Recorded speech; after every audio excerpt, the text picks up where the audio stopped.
Round 7 was in Austria, and after torrential overnight rain that threatened to drown the paddock completely, Sunday morning was clear and bright. Mike Hazeman started from pole position with Wolfgang Kaufmann alongside, Porsche's best performer so far this year. The listers were behind them, really starting to struggle with success ballast and their new, smaller inlet restrictors. This was a race destined to go the full 500 kilometres though, and anything can happen in 3 hours.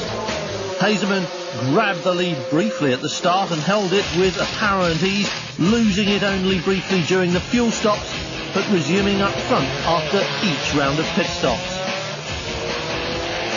Meanwhile, the listers were in deeper trouble than ballast and restrictors could cause, and no sooner had Philippe Favre retired the number 15 car with clutch problems than Jamie Campbell-Walter followed suit in number 14, a retirement that may yet have a profound effect on this championship. There were profound things going on in NGT as well, and after an amount of plastic bashing, extreme even for these boys, Christophe Bouchou was fined for an incident which put both the championship's front runners out of action. Big winners this weekend were the Belmondo drivers, who didn't actually take the checkered flag up front, but nevertheless gave their championship hopes a boost with a strong second place. But this weekend belonged to Car Sport Holland, with great performances from Mike Hazeman and his new partner Tom Coronel, and from the team, who gave the drivers an immaculate and perfect car for the weekend, and they were able to dominate proceedings accordingly. Although, as a result of this victory, they come to the next round in Germany much heavier with success ballast.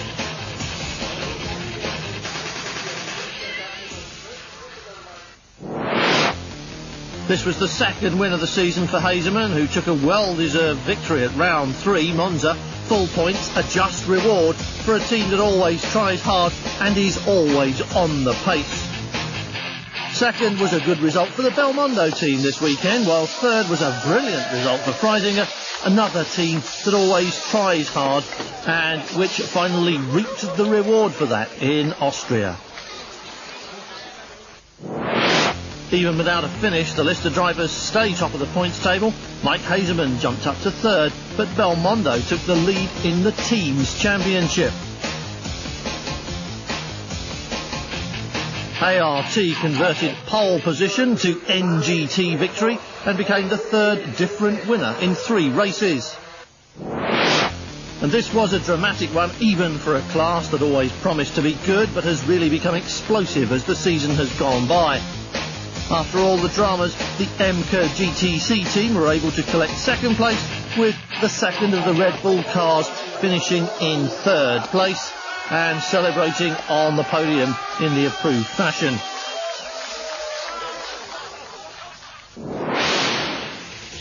Drama at almost every step of the way so far this year, but even after all the upsets, both championships still had clear leaders after 7 dramatic rounds. But with 3 more races still on the schedule, there's plenty of opportunity for everything to change by the time we get to that final round of the year at Manicourt in France.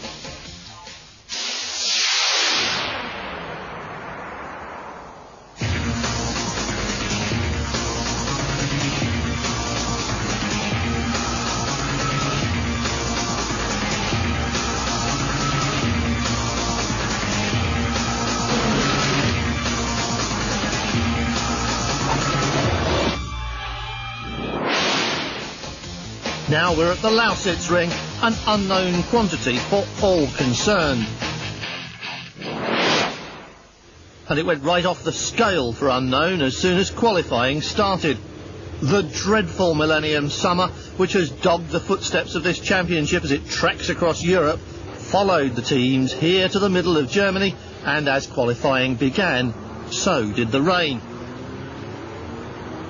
And the real dramas this weekend were among the championship's big guns. The Belmondo crews were decimated by the bad weather, and qualifying positions were all over the place. The number 12 car fared best of the two, Vincent Voss managing to get up as high as 17th, which was quite an achievement on a track which rewarded any attempt at a fast lap with a quick trip to the nearest gravel trap. As Paul Belmondo found out the hard way, as he tried to improve his time, but didn't. This moment, more annoying than damaging, pretty much confirmed the number 11 car in 22nd spot on the grid, which was better than his championship rivals at Lister, so far back down the qualifying order they were almost invisible. It wasn't much of a welcome back weekend for Chamberlain's number 2 car, but they were one of the lucky ones and qualified 5th. Ahead of them, in 4th place, was the Conrad Porsche, enjoying the benefits which a wet track confers on a nimble but lower powered car to run well. There was really only one truly dry lap to be had from the 2 qualifying sessions, and anyone who was out for that lap qualified at the front of the grid, and anyone who wasn't out for that lap qualified at the back of it, although all the Porsche teams found the weather a little bit of a benefit.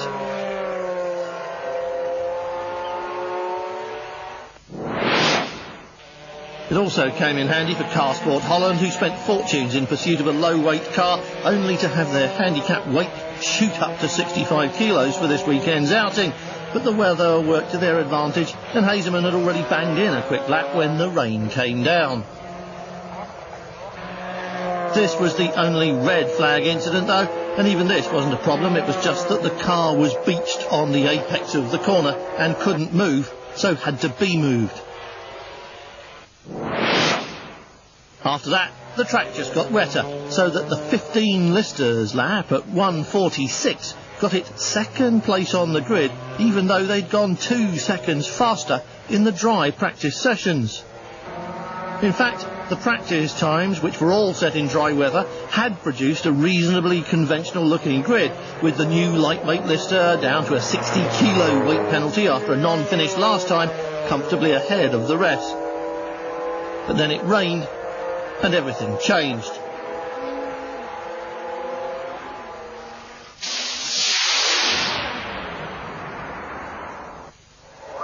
Saturday afternoon seems a funny time to line up for a race, and it will be stranger still to race under lights later. But the funniest thing of all is the grid created by the wet qualifying sessions. There is a Lister on the front row, but it is, so to speak, the wrong one, while in pole position alongside is the Viper of Mike Hazeman and David Hart, who are probably looking at the sky right now and no doubt planning a quick getaway as soon as the lights over the track go green. It's a very nice track, I must say. Only thing what is about the track, if it starts raining, before it dries out, it takes a very, very long time, because this morning I thought it was dry, so I thought we have to go out on slicks, and we start driving on rain tires for about 40 minutes and it never dried out. So that is a little strange for the race, but we see. For the rest, it's a very nice track. In a 3-hour race, anything can happen, and so far this year, it almost always has. But Lister will be hoping that this is not one of the times. What they need now is a race with no surprises, a nice dry racetrack on which to exploit the undoubted speed of the car, which qualifying did not accurately represent. As you know, we were quickest in both the free practices, and then it rained before we could get out in the first qualifying, and it rained in the second qualifying, so that's why we're 25th on the grid. I hope we can improve very early on and give Hazemans and Voss a fight. There are 2 championships hanging in the balance here, with 3 point-scoring races left to go, including this one, and every chance that what happens here today will be critical to the outcome of both. Christophe Bouchou and Patrice Gousselard could claim the NGT crown if they win the class here today, and in GT, both Lister and Belmondo need a good result, and neither of them is anywhere near the front of the grid. Poleman Mike Hazeman was the only driver who got a dry lap under his belt in qualifying, just about a second off his best dry time in practice. Freisinger were perhaps luckiest of all. Their quick lap at the start of the first qualifying session, almost on a par with their best dry time. But to say qualifying was a lottery would be an overstatement, because it wasn't even dry enough for that. And the best laps in qualifying were 20 seconds slower than the best laps in the dry, which was bad news for everyone except the NGT Porsches, which have always looked good in the rain before and now showed their basic classiness by qualifying right up at the sharp end of the grid. And now they may get the chance to do what they have always promised, not just finished on the podium, but maybe get a clear look at the checkered flag as it drops.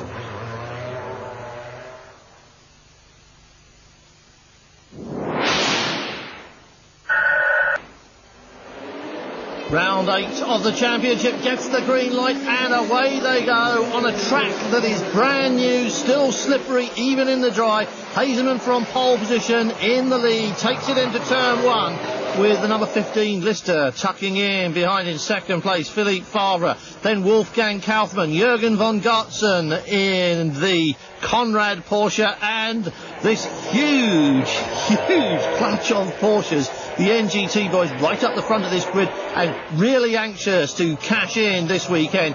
Lots of opportunities for creative passing here, as you can see. A lot of the drivers really like this circuit. It's challenging, it's tight and twisty, but you can pass here, and they're all having a bash. And that's Vincent Voss at the back there, moving up the grid. Remember, the Belmondo cars were right down the back, so too was the number 14 Lister. And Voss already on the move. So it is Hazeman from Philippe Favre, Wolfgang Kaufmann, Jürgen von Gartzen. That's Tony Seiler in the number 2 Chamberlain Viper.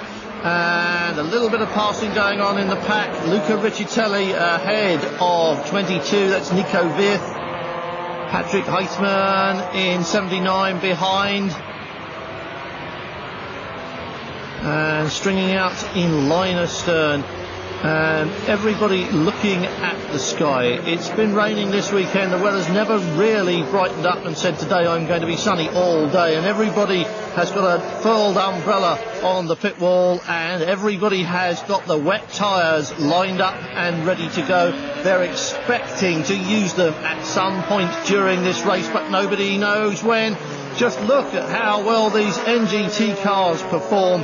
Luca Riccitelli has always been exciting in this car, but he's been left behind. Oh, and Nico Wirth hits a seagull, or a seagull hits him. 22 there. You can see the mark on the top right of the screen. Well, exit one Seabird, and that screen looks as if it's going to stay in place, and it doesn't seem to have dented his confidence at all. We were saying that Luca Riccitelli's always been impressive in the NGT Porsche, but at the moment it's his teammate Patrick Heisman in the number 79 car who's getting on with the job best. Nico Wirth having a go now in the GT2 Porsche, uses the power and easily goes past. Look at the Viper behind though. Here he comes. Vincent Voss has got a very good start indeed, has launched himself up through the field. You know that behind him the other Belmondo Viper and the number 14 Lister will be coming hard. The Lister definitely the class of the field in the dry. It's dry now, or as dry as it's ever going to be, and as dry as it ever has been. Still very green, this surface. You can see it in the way the lights reflect on it. It's not damp, it's just brand new tarmac. Here comes the 11 car though. All Belmondo on the move as well. 12, this is moving up on the Red Bull Porsches, or at least moving up on Riccitelli, having to wait one for Patrick Heisman, but he'll have a go at that in a minute. Look behind for the first signs of the other Belmondo car. That'll be Paul Belmondo hustling up in a hurry. There he is. And there was the Lister as well in the background. So Julian Bailey is coming through too. And it's all going to get very interesting when they start to get through up the front, because these boys up here are racing. Nobody's going to be waving a blue flag at them, telling them to get out of the way. This is a race, and if you want to get past, you'll just have to do it as best you can.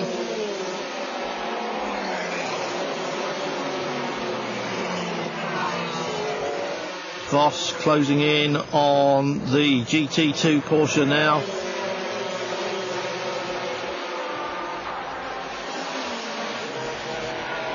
And it will be just a matter of corners before he makes his move.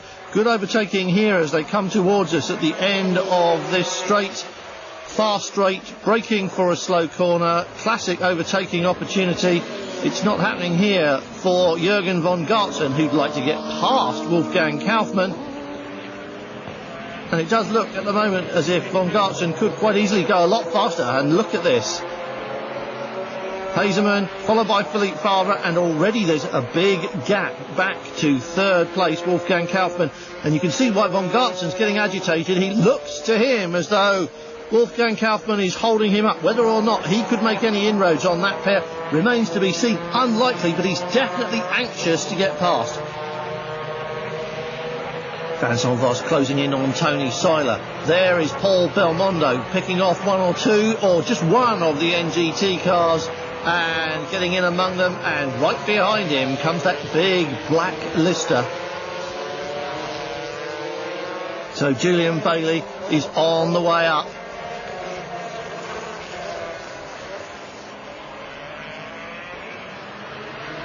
So too Belmondo, so too Vincent Voss, stuck in among the traffic in the twisty bits, but as soon as that Viper gets a sniff of open tarmac, it'll be gone. There he goes.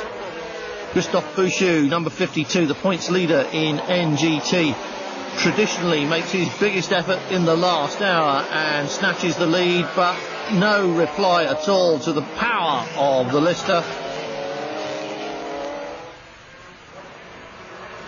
Julian Bailey's biggest concern is that the Belmondo boys, who lead the team's championship, are going to get away from him if he doesn't catch them up quickly. And that will affect the way the Drivers' Championship looks as well. So Lister need a good team result. At the moment, they've got Philippe Favre up front, and they need really to have the other car up there as well. And through goes Bailey. That was the number 50 Pennzoil Porsche, Magnus Wallander. So the Lister moving quickly through the field, and everybody in black on the pit wall will be looking at the sky and hoping that it does not look like rain. The last thing they need now is a rain shower. This car will go better on a dry surface, and that's what they want, is a dry racetrack, so the Lister can put that horsepower down on the ground. Closing up with the Viper now on Belmondo's tail. These boys in the Red Bull team are having a private race of their own in which no one else has been involved so far. Riccitelli ahead of Heisman at the moment, but for how much longer? If I was the team manager, I would be looking the other way about now. This one could turn to tears before bedtime if they don't relax and settle down to the task of racing the other cars.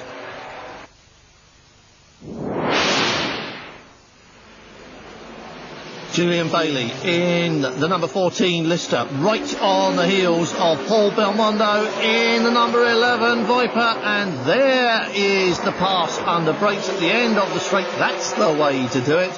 And the Lister now moving on with its task. At the moment, they're round about 10th place, 8th, 9th and 10th we're looking at in this area of the racetrack. But the man that Julian Bailey is chasing is about 4 cars in front of him. He's looking for Vincent Voss, who is moving up on 5th place about now in the number 12 Belmondo car. And Julian Bailey needs to get in front of him, and then he can start thinking about dealing with Mike Hazeman, who has been going well, but at the moment isn't really a championship threat in the same way as those yellow Vipers. That's what they need to concentrate on. Still fingers crossed for dry weather in the Lister camp at least. Everybody in a Porsche, regardless of whether it's NGT or GT2, will have their fingers crossed, hoping for rain any time now. Jürgen von Gartzen is doing his absolute utmost to get past Wolfgang Kaufmann, but those two cars so perfectly matched that there's really nothing he can do about it. Little bit of pressure here and there. Maybe Kaufmann will miss a shift. Maybe he'll make a mistake, outbrake himself. So all he can do is push, push, push and hope for a mistake. He's not going to get past on horsepower, and he's not going to get past on the brakes either. And they've got something else to think about, because here comes the Viper. Voss has moved past Tony Seiler, as you can see. This is 3rd, 4th, 5th and 6th, though. Vincent Voss, and look at this. That finger pointing to the sky tells you everything you need to know. Here's the reason why. It is raining. It's suddenly turned ever so slippery. Michel Neugarten tiptoes round past Muller in the Lamborghini. How did he pull that one off? He must have been eating his tongue while he was doing that one. Here's the race leader. And he, don't look at that, just twitching on the front straight. That's how slippery this racetrack really is. That was just as they started to break for the corner. Mike Hazeman now knows just how tricky this race has become. And he's got mirrors full of big black Lister. Well, black and white, actually. But a big black Lister right behind him. And he's twitching even as he puts the power down. He can't accelerate out of the corners. The Lister's a leaner, lighter piece of work, and he may well find that Philippe Fabre can just get past as easy as he wants to. He's been there all the time, hasn't been able to do anything about it. Here's the gap. Look at this. This is 3rd and 4th place coming here. There's a back marker in between, but that black Porsche with the green mirrors is Wolfgang Kaufmann in 3rd place, and he's the full length of this front straight behind 2nd place. Von Gartzen as well. Vincent Voss behind that. He'll be struggling. Lights on. Wants the back markers to move aside, but he doesn't need to drive that car off the racetrack right now. Keep it on the black bit is the task. And that's one of the Habitat Porsches coming into the pit. They've decided to go for the wet tyres. The rain has started to fall. They've seen it all through the weekend, and they're not taking any chances. These boys are still out here on slicks. It's a bit dry in places, but as soon as this surface gets wet, it's so slippery that even the lightest dusting of rain means that it becomes a skating rink for these big cars on wide slick tyres. Just look at the way that Viper all over the place. Mike Hazeman is on a fairground ride in that car, and there you can see off with the slicks and on with the wets. And this could be a very brave and clever call. Oh, it is a brave and clever call. It is the right thing to do, because one of the Mac Porsches, that's Rapetti, sideways, no real harm done, except it'll have spoilt his confidence, and of course he's dropped a couple of places. So it's all suddenly become very fraught indeed on the racetrack. Very, very fraught. Heisman, Riccitelli and Paul Belmondo.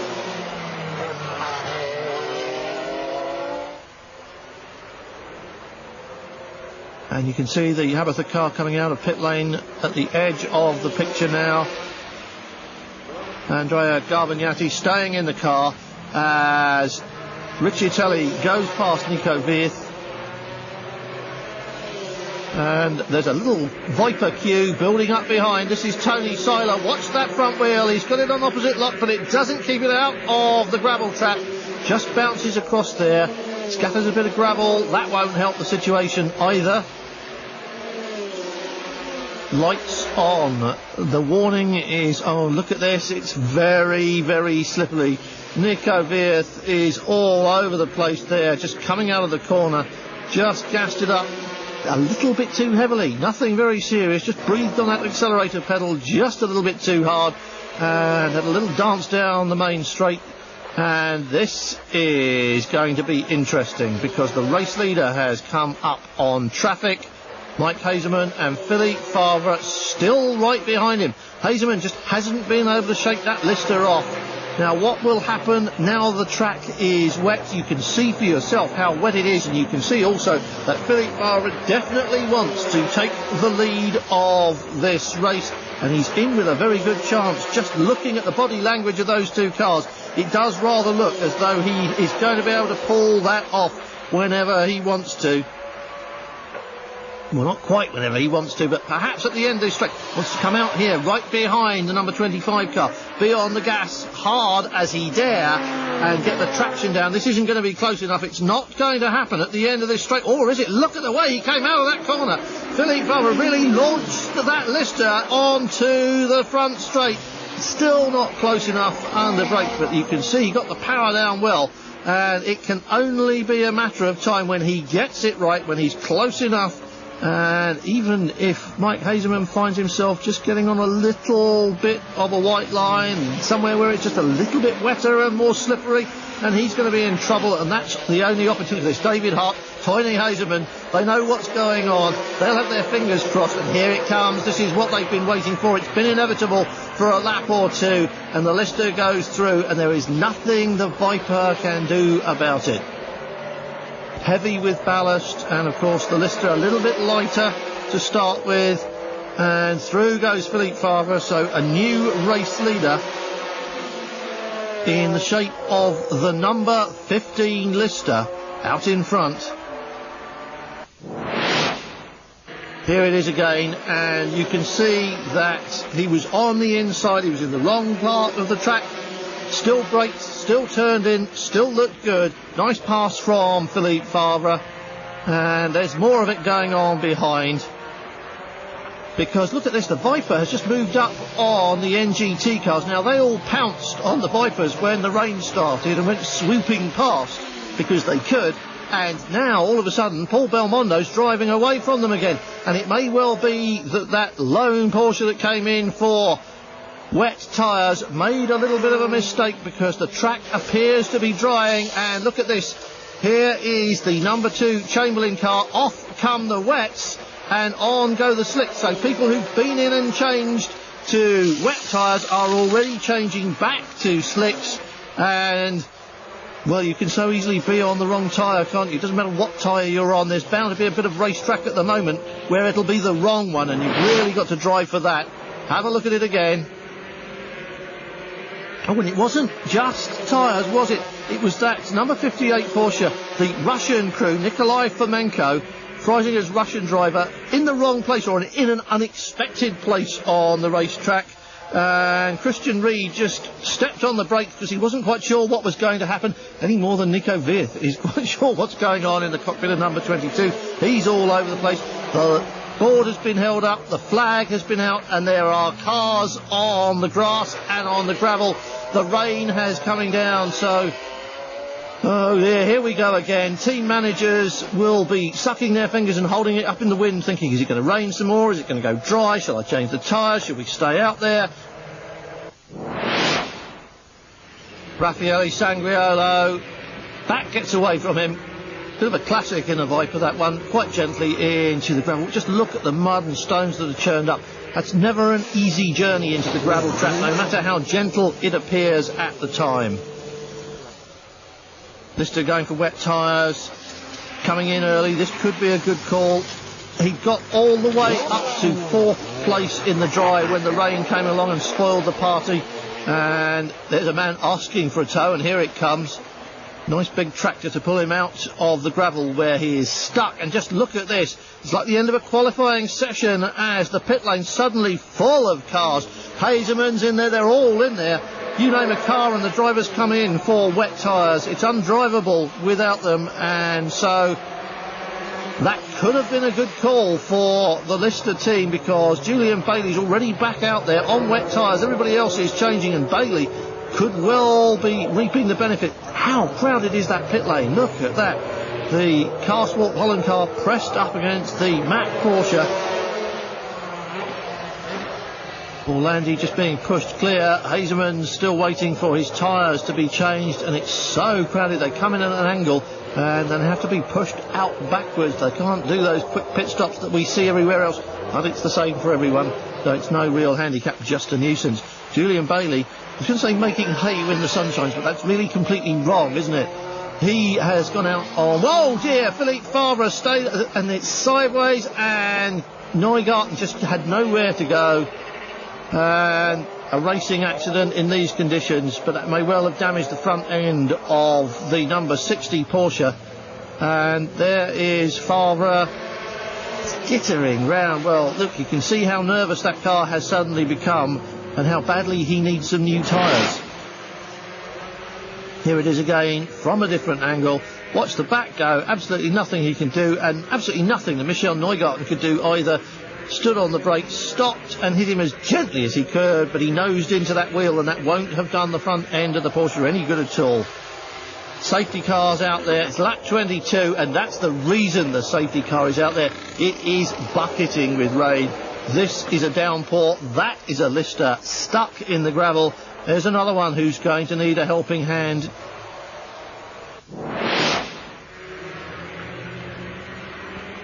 A trip across the grass, wheels locked up, steering full lock, and still there was no way of stopping it. It just slides. The safety car is out there though.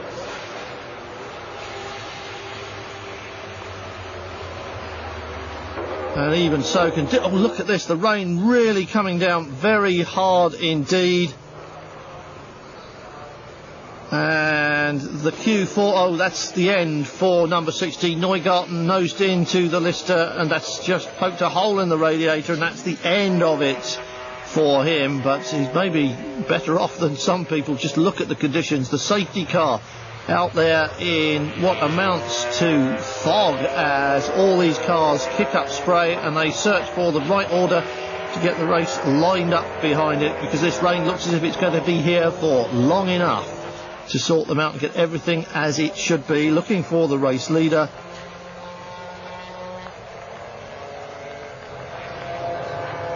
Big fat tyres. Oh, Nikolai Fomenko again in the number 58 car, just a little bit sideways, and he's going to have to wait for the whole queue to go past him, so that won't have done him any good at all, as the safety car slows them down. And it's probably easier to drive the safety car in these conditions than it is to drive one of these race cars on wide slick tyres.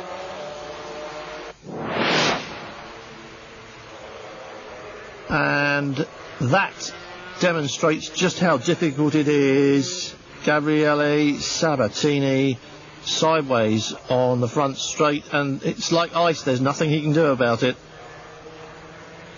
Noses over the grass and tries to rejoin and fails.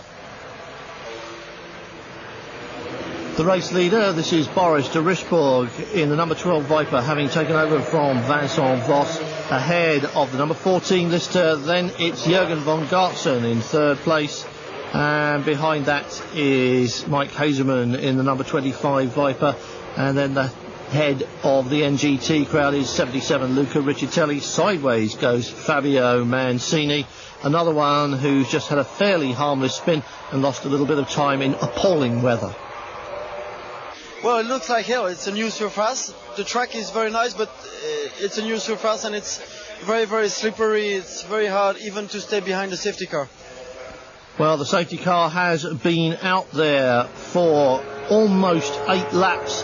The rain has eased. It hasn't stopped, but it's easing, and conditions are improving slightly. And it may well be that the safety car's about to go in and we can start racing all over again.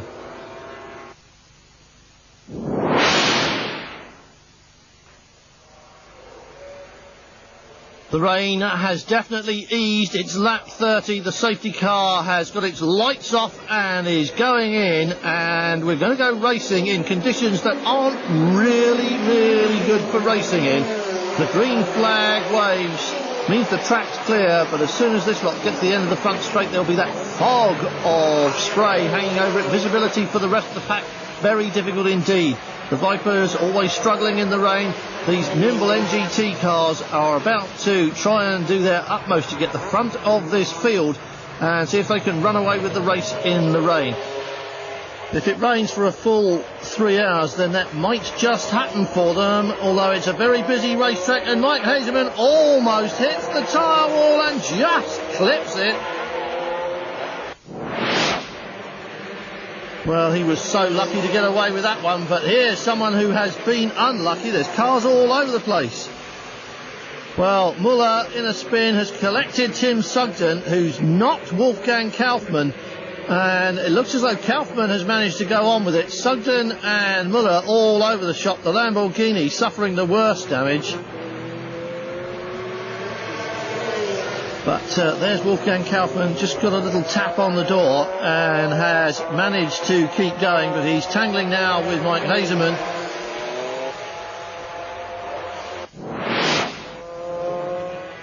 This is Fabio Mancini sideways. So we said conditions were a little bit suspect, and so it certainly seems. There have been cars all over the place almost since the green flag was waved.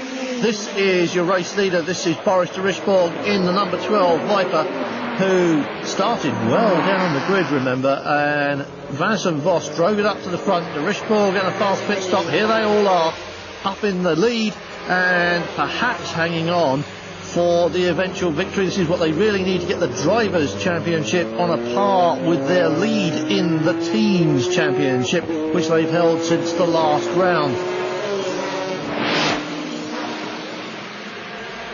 And still they're going sideways. Tony Seiler, I think, still at the wheel of the number 2 Chamberlain car in the distance. A little pirouette coming out of that final corner and turns the full circle to continue. And Yukihiro Hana in the gravel with the number 4 Freisinger car, and this is the remains of Muller's Lamborghini. And pit stop time for Car Sport Holland. Mike Hazeman staying in it as they refuel and prepare to change the tyres. Down to 6th place now, the Lister. Went as high as 4th, but the weather and all the dramas have dropped it down the order again. And here is the Rotenduck. Into the gravel goes Andrea Garbagnati, and it looks as though he's stuck there for good this time. It's drama for everybody. This is Claude Gosselin running wide in the number 11 Viper, but steering it back towards the tarmac, which is almost as slippery as the gravel and the grass, but at least it's firmer, and he should be able to keep on going in roughly the right direction in these conditions. That's Garbagnati's spin coming out of that first corner. Just a little bit too heavy on the gas, doesn't take much.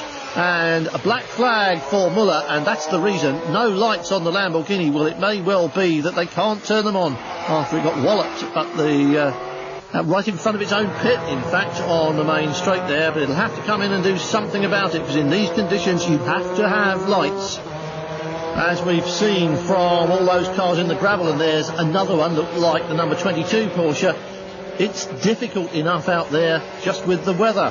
Obviously the wet is not very good at all. But the biggest problem I had was the screen was completely blocked, misted over, and you just simply can't drive like that. And I was just trying to survive out there, and I just had to stop because I couldn't see anything. Jamie Campbell-Walter has taken over in the number 14 Lister, and he's gone out there armed with a sponge to wipe the windscreen and hope that he will be able to see.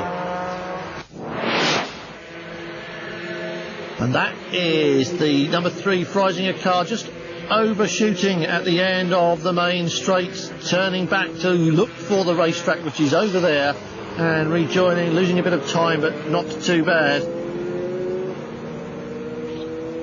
And the number 4 car follows suit as well. Well, they're all at it. Hazeman on the grass, looking for a way back onto the racetrack that won't damage the car or get it stuck there, and finding it. Gosselin again locks it up sideways, ploughs the mud and fills the car up with gravel and pebbles. Hans Willems has also spun the 51 car. Happened at the end of the front straight. There it is, just trying to turn in and failing dismally. Backs it up the escape road without too much trouble and comes to a gradual halt. But it's happening to everybody, and it's happening almost everywhere. This was inevitable, wasn't it? The safety car back out there, and let's all form an orderly line behind it, please. Let's also pile into the pits as fast as we can and get those tyres changed. There's another one stuck in the gravel and in need of a push, and the 51 car up to the axles. So there's cars all around the circuit, as you can see, still buried in the gravel. There goes another one to join Chamberlain, and that's the Conrad Porsche going in backwards and getting stuck. And it looks as though he's decided to call for a tow. Come on, he's saying, give me a pull. Where's the rope? Safety car still out there while we clear the edges of the track. And it's really a lottery here, or worse. And you can see the Lister has had a little moment. No, it's coming out of the pit lane and being held there, waiting at the pit lane exit and waiting for what exactly? The track is clear. Benji, what's going on? Well, they've held him there for this.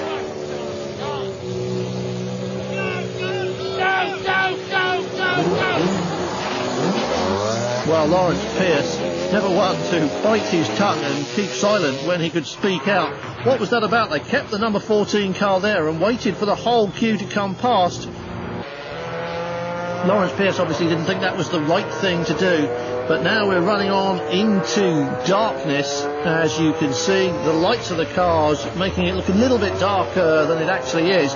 But make no mistake, conditions which were treacherous before have suddenly become very fraught indeed. There's another one there, back on track and rejoining.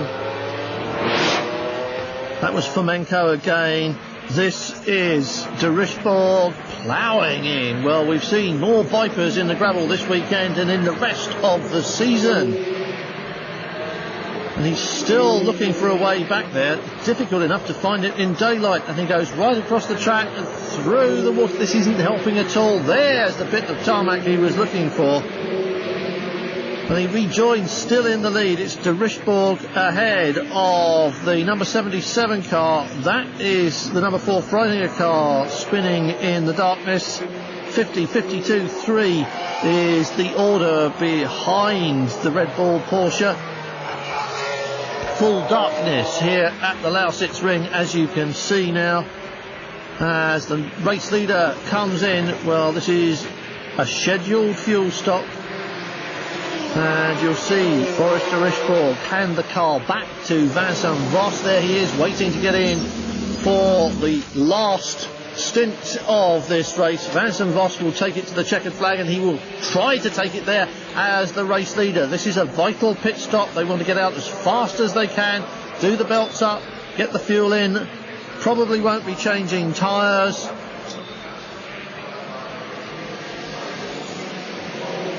The fuel can only flow at a certain rate. That is the racing box. Viper in the gravel. And that is a tow rope going on, so it is once again well and truly stuck. We've seen this happen to car after car all through this race. Here's the man who was in second place overall just now, and while Voss is in the pits, this is the race leader. And the pit lane busy again in the darkness as all the cars come in for what should be their final stop. Providing the conditions don't change dramatically, and there seems little hope of that, then no one will stop again. This is the new race leader. The number 77 car has had a little trip to the gravel trap on that lap, and now we've got another Porsche in the lead, and it's Wolfgang Kaufmann who's out in front in the darkness. That's the Proton car coming in for its pit stop. So Kaufmann in the lead. Good pit work from the Freisinger crew, and Kaufmann is out there in the lead. That looks as though it might be retirement for Proton. And you can see that conditions for the drivers, which were bad in the rain, are almost as difficult in the darkness. And into the gravel again goes the number 21 car, and it's joined by the number 22 Porsche, who I think has bounced to safety and rejoined. P3, that's what they're saying to the number 12 Belmondo car. And that looked as though it might have been a Chamberlain Viper back out on the racetrack, but in the darkness it's hard to tell. This is indeed Car Sport Holland Viper though. This is Hazeman coming in. And they're changing tyre. There's nobody fueling it. It's just that one tyre they're changing on the left rear, so he's obviously had a problem. And that means he's going to drop out of any hope of contention. And they seem to be struggling with it, so it may well have gone down and tied itself in a little knot. Lights on and away he goes. So right near the end of the race, just when things could have started to look good again, it's all gone bad for them. Fireworks say this is the last lap in the darkness. The race is almost over, and incredibly there's a Porsche in the lead, and if he can keep it on the tarmac for this final lap, then Wolfgang Kaufmann is going to become Porsche's first GT winner in this series for 2 years. He has got one lap of the Lausitzring left to go. He's coming out of the final corner in the darkness. Wolfgang Kaufmann in number 3 is about, and he has indeed taken the checkered flag and won this race in Germany on home ground for Kaufmann, for Freisinger and for Porsche. The most dramatic race of the year has produced the most amazing result as Freisinger reaped the reward for their continual hard work and sharp performances, grabbing victory in appalling conditions. Stern staff behind from de Richbourg and Voss fighting back to second place, and delightful the Red Bull boys, winners in NGT and third overall. The points are close, but the Lister Giro stay top as Belmondo increase their lead in the team's championship. Not that it makes any difference at all to Wolfgang Kaufmann, who is one happy German at the moment.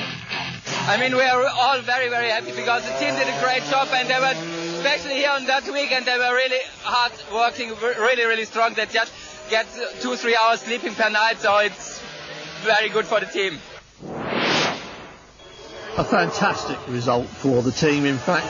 Great stuff, and the whole paddock cheering this one. You think they were wet enough already, but it's been the toughest race of the year, and everyone who made it to this podium has every right to be celebrating now. Riccicelli and Cuesta will be on another podium any minute now, and on the top step as well, after seeing off the series leaders and an incredibly strong challenge from the Pennzoil car as well. Magnus Wallander and Nigel Smith were always a threat in this one, and with 3 NGT Porsches in the overall top 6, this was another good weekend for this thriving and competitive class. No championship for Bouchou and Gousselard today. Second place, not quite good enough, but surely it's just a formality now. With 2 more races on the calendar, they've hardly got to do much more than finish next time out to take the crown. And what a race they're going to next time out. The fabulous circuit at Brno is one of the best in Europe, if not the world, and it will be a good one.